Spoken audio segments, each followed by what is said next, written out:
তাকদিমুন। আল্লাহু আকবার। আল্লাহ তাআলা বলেন জীবনের এই যে মওত আল্লাহর পক্ষ থেকে নির্ধারিত একটা সংবাদ, এই মৃত্যু 1 সেকেন্ড আগেও কারো কাছে আসবে না, 1 সেকেন্ড পরেও আসবে না। যথা সময় হলে পরেই আমাদের কাছে মরণ চলে আসবে। আল্লাহর পক্ষ থেকে দেওয়া নির্ধারিত সময় যেটা আছে, বেঁধে দেওয়া হয়েছে, ঠিক ওই সময়টা আসলেই আমাদের মৃত্যু হয়ে যাবে। এজন্য আমরা অনেক সময় দেখি ভালো মানুষ ঘুমাইছে, শুনলাম ঘুমের ঘরে মৃত্যুবরণ করছে, এরকম হয় না? ভালো মানুষ বাজারে গেছে, শুনলাম বাজারে ব্যাগ হাতে বাজার করতে করতে স্ট্রোক করে পড়ছে, তো পড়ছেই, দাঁড়ানোর সুযোগ আর নাই, মেডিকেলে নেওয়ার সুযোগ নাই, 1 মিনিটের ভিতরে মৃত্যু তার হয়ে গেছে। বাজারের ভিতরে হয় কি হয় না? বাজারে মৃত্যু হয়, গাড়িতে মৃত্যু হয়, পানিতে মৃত্যু হয়, বাড়িতে মৃত্যু হয়, ঘরের ভিতরে নিজ বিছানায় শুয়ে থাকলেও মৃত্যু হয়। আপনি যেখানেই থাকেন না কেন নির্ধারিত সময় হলে আপনার মরণ হয়ে যাবে, ঠিক কিনা বলেন? এই জন্য আল্লাহ বলেন আইনামা তাকুনু ইউদরিকুমুল মাউত ওয়ালাউ কুনতুম ফি বুরুজিম মুশাইয়াদা। আল্লাহু আকবার বলেন না? আল্লাহ তাআলা বলেন মরণ থেকে যেখানেই যাও না কেন, যদিও সুকঠিন কেল্লার মধ্যে পালায়ান করো, ওখানেই তোমারে মরণ লইবে ঘিরি, ওখানেই তোমারে মরণ ধরবে ঘিরি। মরণ থেকে বাঁচার কোনো জায়গা নাই, পৃথিবীতে এমন কোনো ঘর নাই, এমন কোনো জায়গা নাই যেই ঘরে যেই জায়গায় গেলে আজরাইল চিনে না। আসেনি এমন কোনো বাড়ি যে বাড়িতে আজরাইল চিনবে না? এমন কোন দেশ আসেনি যেই দেশে গেলে আজরাইল আমাদের নাগাল পাবে না? আছে কথা বলেন? মরণ থেকে যতই পালাও, কবি বলেন মরণ থেকে যতই পালাও মরণ তোমায় লইবে ঘিরি। যদিও সুদূর আকাশ পানে পালাও সেথায় লাগিয়ে সিঁড়ি, যদিও সুদূর আকাশ পানে পালাও সেথায় লাগিয়ে সিঁড়ি। আল্লাহু আকবার। বিদেশে পাঠাইছে, 2 সন্তানকে বিদেশে পাঠাইছে, তো মাস গেলে মনে করেন 2 লাখ 3 লাখ 4 লাখ করে টাকা দেয়, আর বাবার মুছে তেল। মানে কি যে অবস্থা, নামাজ নাই রোজা নাই, 4 দোকানে বসে খালি গল্প। মনে করে আর কোনো টেনশন নাই, 2 ছেলের বাপ আমি, দক্ষিণ কোরিয়া থাকে, মাস গেলে 4 লাখ টাকা গুনি। এই বেড়া তোর এরকম ইনকাম আছে নাকি রে? আমার আছে। আল্লাহ কয় আরে সলিমুদ্দি কলিমুদ্দি, তোর যেই 2 সন্তান বিদেশে গেছে 4 লাখ করে এই যে ব্যান্ড আপ করে, এই টাকা তুমি অহংকার করো। তোমার 2 ছেলেরে আমি আল্লাহ ইচ্ছা করলে আবার প্যাকেট কইরা আমি বাক্সের ভিতরেও পাঠাইতে পারি, মাঝে মাঝে মহল্লায় 2-1 জনে পাঠাই, তুমি দেখো না? কথা বলেন ঠিক না? আল্লাহ কয় আমি পারি তোমার টাকার রাস্তা বন্ধ করে দিতে। আর তোমার ছেলে যে বিদেশে গেছে, এটাও আমি আল্লাহর কৃপায়, আমি আল্লাহ নিশি বিধায় তোমার ছেলে গেছে, আমি আল্লাহ তোমার সন্তানের কামাই রুজিতে বরকত দিছি বিধায় কামাই রুজি করে। বরংস তোমার কি করা উচিত? আল্লাহ বলে বান্দারে 4 লাখ করে টাকা তুমি গণো, তুমি এখান থেকে আমি আল্লাহর রাস্তায় খরচ করো, আর নামাজ পড়ো, আর আল্লাহর কাছে দোয়া করো, আল্লাহ আমার সন্তানগুলারে ভালো রাখো, আর আমি জানি বেশি বেশি তোমার ইবাদত করতে পারি। এটাই তো হওয়া উচিত ছিল। কথা বলেন ঠিক না? কিন্তু তা না, উল্টা দেখা যায় আমাদের মধ্যে। এই জন্য প্রিয় বাবারা ভাইয়ার আমার, যারা উল্টা এরকম চলাফেরা করেন তাদের জন্য একটা উদাহরণ আমি দিতেছি। এই যে ক্ষুধাদ্রোহী নমরুদ সারা দুনিয়ার বাদশাহী করেছে, আপনার আমার আর কত টাকা, কয় টাকার মালিক আপনি আমি হইলাম, অথচ বাদশাহ ক্ষুধাদ্রোহী নমরুদ সারা দুনিয়ার বাদশাহী করেছে। এত বড় বাদশাহ হওয়ার পরেও আমার আল্লাহ অনেক বড় কোন সৈন্য দিয়া তার মৃত্যু দেয় নাই, সামান্য দুর্বল একটা মশা দিয়া তার মৃত্যু আল্লাহ নিশ্চিত করেছে। সুবহানাল্লাহ। এই বাদশাহ নমরুদ কি ক্ষমতা দেখাইছে! ইরাকের মানুষগুলোকে বলছে, হে ইরাকবাসী তোমরা কি করবা? আমি নমরুদকে খোদা মানবা। নাউজুবিল্লাহ বলেন। কোরআনের মধ্যে আল্লাহ সেটা নিয়ে আসছেন। নমরুদ বলছিল আনা রব্বুকুমুল আলা, নমরুদ বলছিল আমি সবচেয়ে বড় খোদা, আমি বড় আল্লাহ, আমি বড় রব, আমাকে তোমরা রব মানো, খোদা মানো। ইরাকের মানুষেরা সকালে সন্ধ্যায় তার পায়ে সিজদা দিত। নাউজুবিল্লাহ বলেন না? ইরাকের মানুষগুলো তাকে গোলামি করত। এই নমরুদ এক পর্যায়ে এমন হয়ে গেল, এই নমরুদকে শায়েস্তা করার জন্য আমার আল্লাহ তাআলা একজন পয়গম্বরকে পাঠাবেন, তার নাম হলো হযরত ইব্রাহিম খলিলুল্লাহ। সুবহানাল্লাহ বলেন না? নাম শুনছেন? আমাদের জাতির পিতার নাম কি বলেন? মাঝখানে তো বাংলাদেশে এমন হয়ে গেছিল, জাতির পিতা মানে নতুন একটা নাম, মানে সবাই আমাদের ছোট প্রজন্ম যারা আছে স্কুল কলেজে পড়ে, ওরা অনেকে জানেই না জাতির পিতা ইব্রাহিম খলিলুল্লাহ। কথা বলেন ঠিক না? তো জাতির পিতার নাম মনে রাখেন, এটা আমি বলতেছি না, আল্লাহ কোরআনে বলে সুন্নাতা আবিকুম ইব্রাহিম হুয়া সাম্মাকুমুল মুসলিমিন। আল্লাহু আকবার বলেন না? জাতির পিতা ইব্রাহিম আলাইহিস সালাম, ইব্রাহিম আলাইহিস সালাম দুনিয়াতে আসবে। হযরতে ইব্রাহিম আলাইহিস সালাম দুনিয়ায় আসার পূর্বেই এইরকম নমরুদের কানে গণকেরা খবর দিল। গণকেরা বলে, নমরুদ মশাই, আপনি মনে করেছেন নিজেকে খোদা দাবি করে বসছেন, আপনি খোদাগিরি করবেন। আপনার খোদাগিরি ভেঙে তছনছ করে দেওয়ার জন্য একজন পয়গম্বরের আগমন দুনিয়ায় ঘটতেছে। সুবহানাল্লাহ বলেন না? এই কথা যখন গণকেরা বলে দিল, এবার নমরুদের মাথার টনক নাড়লো। নমরুদ কয়, কি তাই নাকি? বলে হ্যাঁ। এবার নমরুদ জিজ্ঞেস করে, যেই পয়গম্বর দুনিয়াতে আসবে অলরেডি চলে আসছে নাকি এখনো আসে নাই, আমার একটু জানাও। এই কথা বললে পরে বলে, এখনো আসে নাই, এখনো ওই সন্তান বাবার এই পৃষ্ঠ দেশে আছে।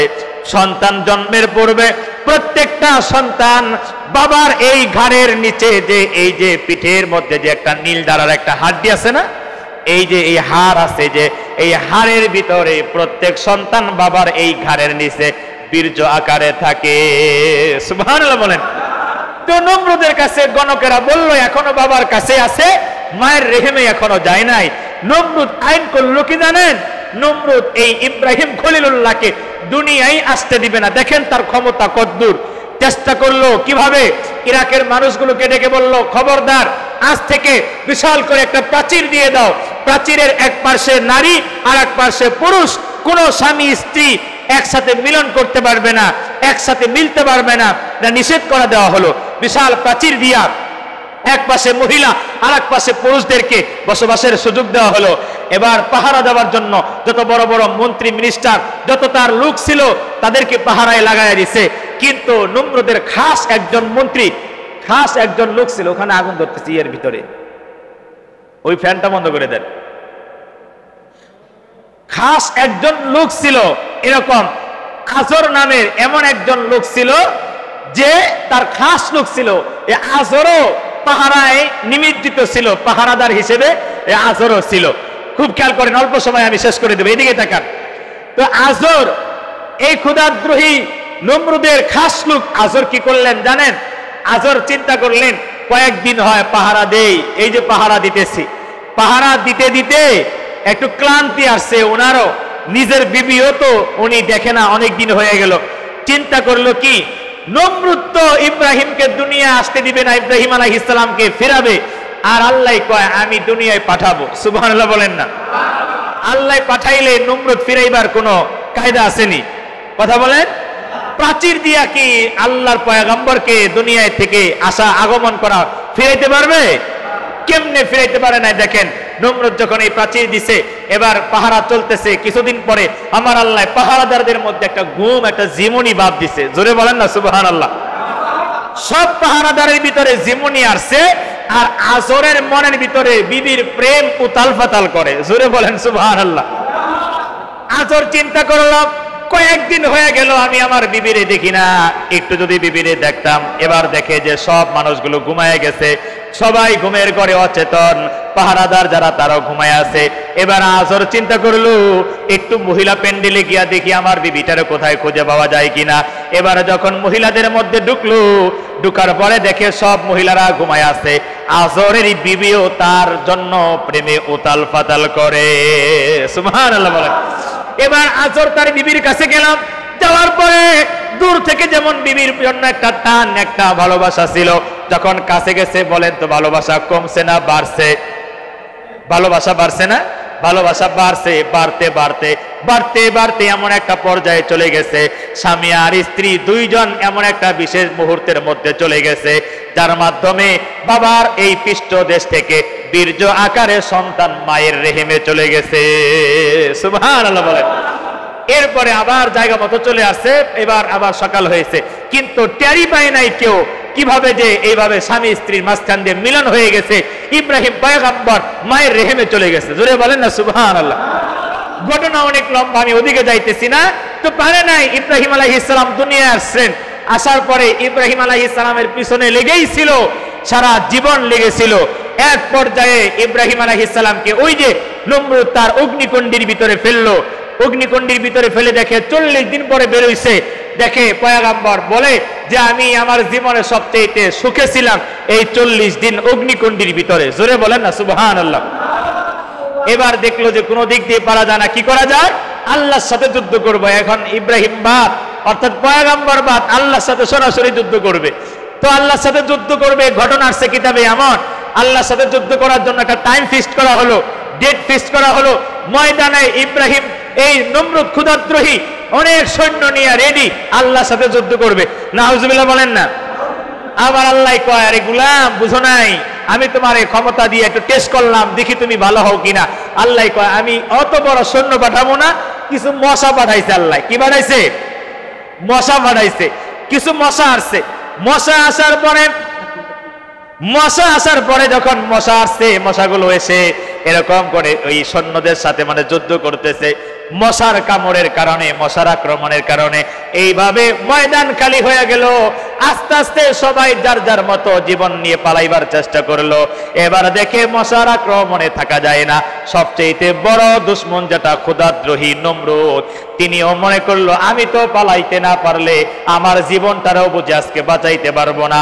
এই জন্য নিজে বাঁচার জন্য একটা চিকন সরু রাস্তা দিয়ে পালাইতে চেষ্টা করতেছিল। এই নমরুদ যখন পালাইতে চেষ্টা করতেছিল, আর এই যে আল্লাহ মশা পাঠাইলেন, এই মশাগুলোর মধ্যে একটা দুর্বল মশা, যেই মশার ঠ্যাং একটা আবার ভাঙ্গা, এই ঠ্যাং ভাঙ্গা ন্যাংরা মশাটা আসতে একটু দেরি হয়েছে। দেরি হইলে কি হবে? ওই রাস্তা দিয়ে আসতেছিল যেই রাস্তা দিয়ে নমরুদ পালাইতেছিল।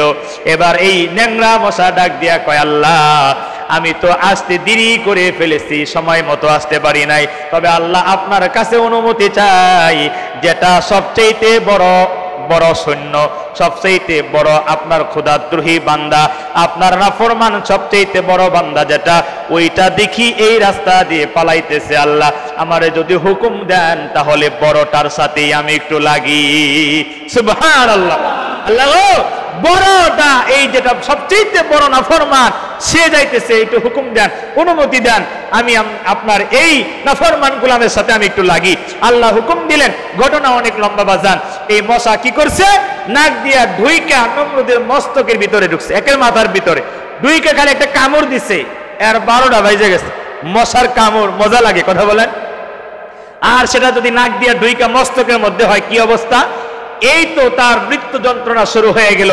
তার পাশের লোকেরা, তার সাথীরা তাকে মাথা টিপাইয়া দেয়, ভালো লাগে না, ভিতরে যন্ত্রণা, আঘাত করে কিছু দিয়া, কয় ব্যথা লাগে, কি করব? কয় নরম কিছু দিয়ে আঘাত করো, তুলা দিয়া বালিশ বানায় আঘাত করে। কয় না, ভিতরে তো আমার অনুভূতি হয় না, কি করা যায়? কয় অত শক্তও না অত নরমও না, এমন একটা কিছু দিয়ে আমার আঘাত করো। কয় তাহলে তো অত শক্তও না অত নরমও না, তাইলে তো জুতা লাগে। কি লাগে? জোরে বলেন। এই জুতা দিয়া নমরুদের মাথার ভিতরে আঘাত করতে করতে একজন আঘাত করে, আবার রেস্ট নেয়, আরেকজন আঘাত করে, এইভাবে পেরেশান, তার ভিতরে যন্ত্রণা ফুরায় না। এক পর্যায়ে তার এই যেই লোক তার মাথায় আঘাত করতেছিল, রাগে সামনেই ছিল একটা বড় পাথর, পাথর দিয়ে মাথার ভিতরে এক আঘাত করে মাথা দুখণ্ডিত হয়ে গেছে। নাউজুবিল্লাহ বলেন। এই যে মাথা দুখণ্ডিত হয়ে এইভাবে তার মৃত্যু হলো, নাফরমানের মৃত্যু। যখন মৃত্যুবরণ করেছে, এইভাবে সামান্য একটা মশার আক্রমণ দিয়া আল্লাহ তার এত বড় নাফরমান গোলামের মৃত্যু দিয়া ইতিহাস একটা মানে সারা পৃথিবীবাসীর জন্য একটা আল্লাহ নমুনা করে দিলেন। এটা যে তোমরা দেখো, এত বড় বাদশা হওয়ার পরেও তাকে আমি সামান্য একটা ন্যাংরা মশা দিয়ে মৃত্যু দিছি, তোমাদের আর কি ক্ষমতা আছে? খবরদার, মৃত্যুর কথা কিন্তু ভুলে যাও না। মরণ তোমাদের কাছে আসবে, মরণ তোমাদেরকে কিন্তু ধরবে। কথা বলেন ঠিক কিনা? এই জন্য প্রিয় বাবারা ভাইয়ার আমার, এই নমরুদ যেমন সামান্য ন্যাংরা মশার আক্রমণে তার মৃত্যু হয়েছে, আমরাও যারা দাপট দেখাই অনেক বড় হয়েছি, অনেক জায়গার মালিক, অনেক টাকার মালিক, আমাদেরকেও আল্লাহ পরীক্ষা স্বরূপ দিছে, কিন্তু বেশি বাড়াবাড়ি করলে পরীক্ষা করার সুযোগ আল্লাহ দিছে, কিন্তু যদি ফেল করি মানে পরীক্ষায় যদি বেশি বাড়াবাড়ি করি, আল্লাহ কয় ধরি ধরি ধরি না, আমি কিন্তু ধরলে বান্দা ছাড়ি না। আল্লাহর ধরা বড় মজবুত ধরা, আল্লাহ ধরলে কোনো ছাড় পাওয়া যাবে না। কথা বলে ঠিক কিনা? এই জন্য আল্লাহ ধরার আগে আমরা আসুন ভালো হয়ে যাই। আল্লাহ যেন আমাদের সবাইকে মৃত্যুর কথা স্মরণ রেখে, আল্লাহর কথা দিলে সব সময় স্মরণ রেখে, আল্লাহর ভয় অন্তরে রেখে আমরা যেন দুনিয়ার জীবন চালাইতে পারি। আল্লাহ যেন তৌফিক দেন। অনেক লম্বা আলোচনা, ঘটনা অনেক লম্বা ছিল, আমি সংক্ষিপ্ত করে শেষ করলাম, যেহেতু আমাদের ইশারের নামাজের সময় কাছাকাছি হয়ে গেছে। যা কিছু বললাম আমাকে